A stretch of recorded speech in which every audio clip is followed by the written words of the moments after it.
I've been the criminology course leader for the last year. In the first year, our students get an introductory year. They look at criminology in general. We look at theory, we look at research, we look at how to research.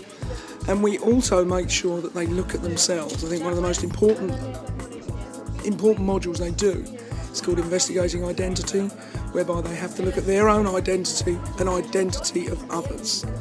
And it's how those identities are created, both through themselves, physically, DNA, and through social forces. We ask the students to go out and do a small piece of research, not large, but small.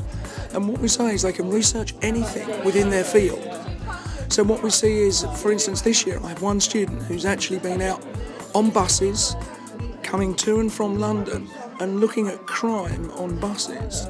So his whole research project has been based upon bus routes that he's been taking in and keeping a diary of what happens on those bus routes, looking at good bus routes and bad bus routes, what makes them good, what makes them bad. And then in the third year, the students actually move on to dissertations, again their own piece of research.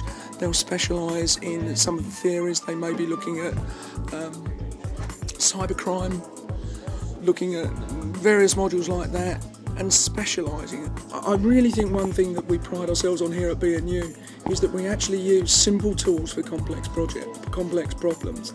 And what we're using is we're using video, we're using YouTube, we're actually using cartoons and illusions to be able to get into the more complex parts of the subject. And we use this to get into any form of the complex theories, and just make them easier, make them more accessible, make them more enjoyable. We've got one past student who specialised in the drug side of life, and actually they're here now. I'd like to introduce you to the Colonel. This former student has really had a rough time with drugs, but we're hoping that we can get through. They can still talk, still communicate, but we think that this student may eventually, qualify as some form of lawyer, probably, if not policeman. I would definitely say as policeman. Thank you.